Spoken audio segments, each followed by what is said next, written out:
It's something they hope they'll never have to do, but for these rookie cops, knowing how to shoot a gun is critical.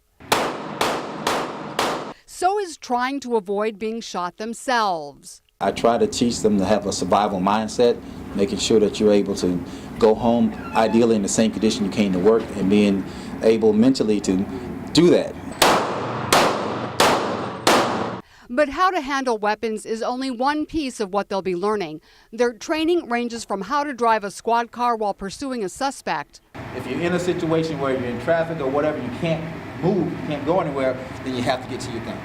To how to cuff him properly when they do catch him. Your feet together. Get on the way. And how to treat the wounded if they get to a scene before paramedics arrive. You got there, what's that look like, an exit wound? I don't have a bleed, and then there's another exit wound. For these 7 new officers, the learning curve varies. Some served in the military before joining the force, others took a different route. 30-year-old Chicago native Brent True calls himself the old man in his class, and he has, in fact, led a very full life already. I went to school to be a youth pastor, and I was a youth pastor for about 3 years in Gurnee, Illinois. You know, when I was a little kid, I always wanted to be in law enforcement, and in high school it was kind of a fork in the road. Do I want to go to ministry? Do I want to do law enforcement?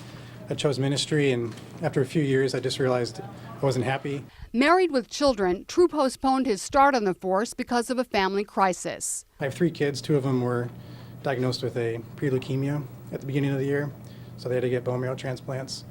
Now on the road to recovery, True's kids and his wife will finally be able to see him in action in his new role. 24-year-old Ulysses Plana traveled a long road to get here too. Liberty and justice for all. Plana moved to Miami from Cuba 10 years ago with his mother and younger sister.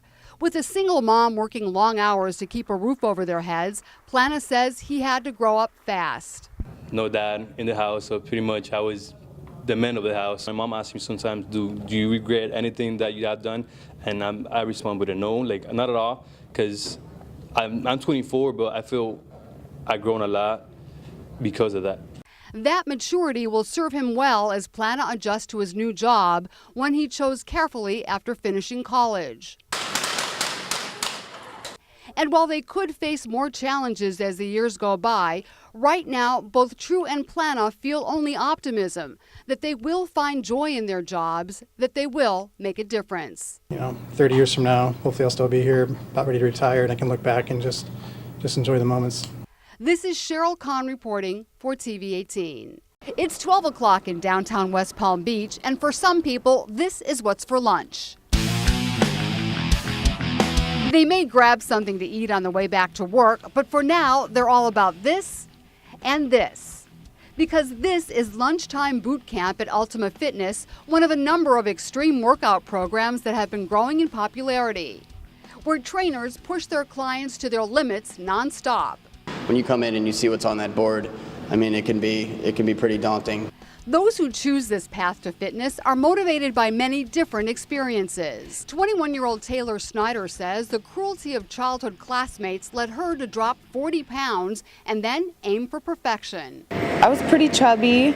Basically, everyone made fun of me for my size, and they didn't really get to know me for me, and it really, really affected me. I changed my diet, and I started just going hardcore on exercise.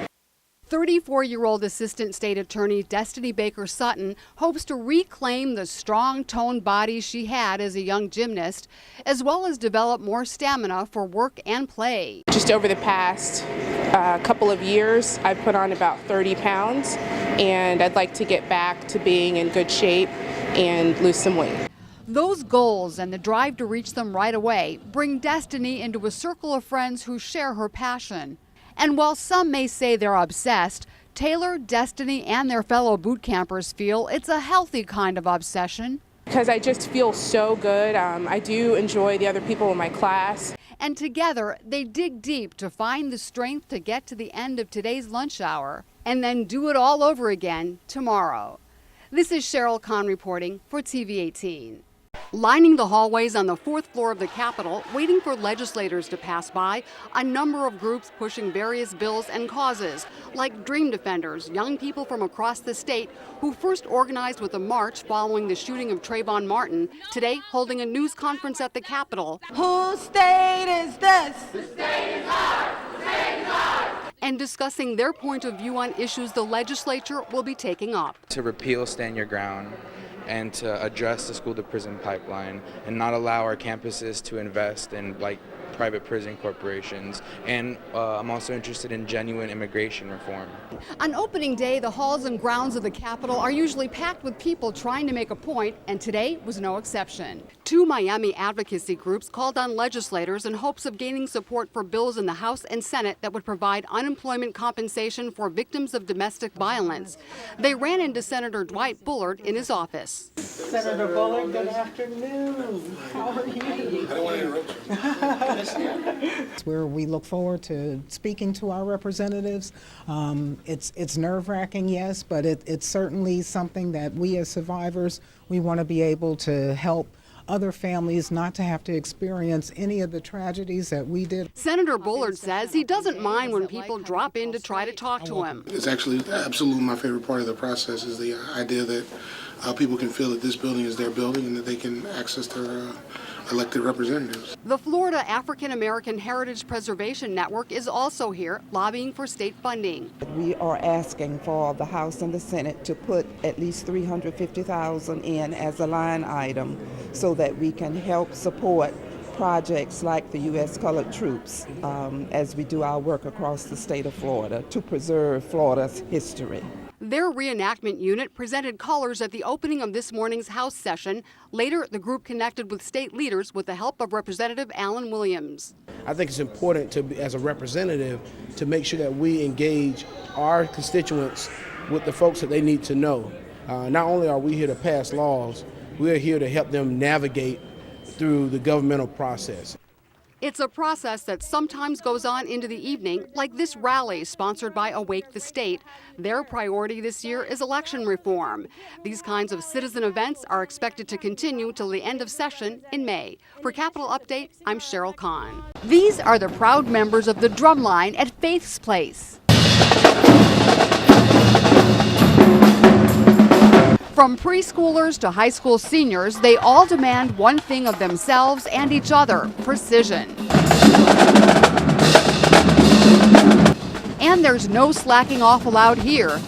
Do it again. If you join this drum line, you're expected to be at every practice, on time, ready to work, focused and disciplined. So I need everybody to be what? Quiet. Say it again. Quiet. Noble Mays is the founder and director. What we try to do is teach teamwork, and the focus and the discipline helps when they are working together as one, as opposed to I'm an individual, and I just so happen to be on this drum line. The drum line they're on rehearses in a no-frills community center in a low-income neighborhood. They often compete against groups with more resources, plush rehearsal spaces, expensive equipment. But instead of discouraging the young musicians, that seems to motivate them even more. We're just so determined to win and always be in first place, to the point that we will practice for the longest. Nothing will stop us. That determination has paid off with countless wins all over the state. They also perform at public events and private functions, sometimes on steel drums. Often as fundraisers to help keep the program going. Because of that, the kids are taught to appeal to many different types of audiences. Good afternoon, ladies and gentlemen, boys and girls. And they seem to catch on quickly to what works. And I like to smile because of my dimples. And what doesn't. Things like messing up, you don't run off the stage and just say, I'm not doing this. And when the people in the audience are with them, that, they say, makes it so much better. Because when I first get on stage, I feel so nervous and I feel like I'm gonna break down. But when they smile at me, I feel like just relax and just play and do a great job. But while doing a great job on stage is highly valued, it's not the only place these kids are expected to shine. If you don't have a seat, there's going to be a PROBLEM. What's that? Problem. Thank you. They're also required to keep their grades up. If they don't, they're not allowed to participate. It's not easy, but May says it's not supposed to be. We have instant Facebook, we have Instagram, so all of that spoils the child without an adult even being present. It's just right away. They want their answers and they want their gratification right away, but here they have to work for it. Mays feels what they're giving the kids is a lifeline of sorts, a way to avoid the pitfalls of peer pressure. Saving them from all type of adversity that includes gang violence, drugs, saving them from themselves. And it all starts here on the Drumline. This is Sheryl Kahn reporting for TV 18.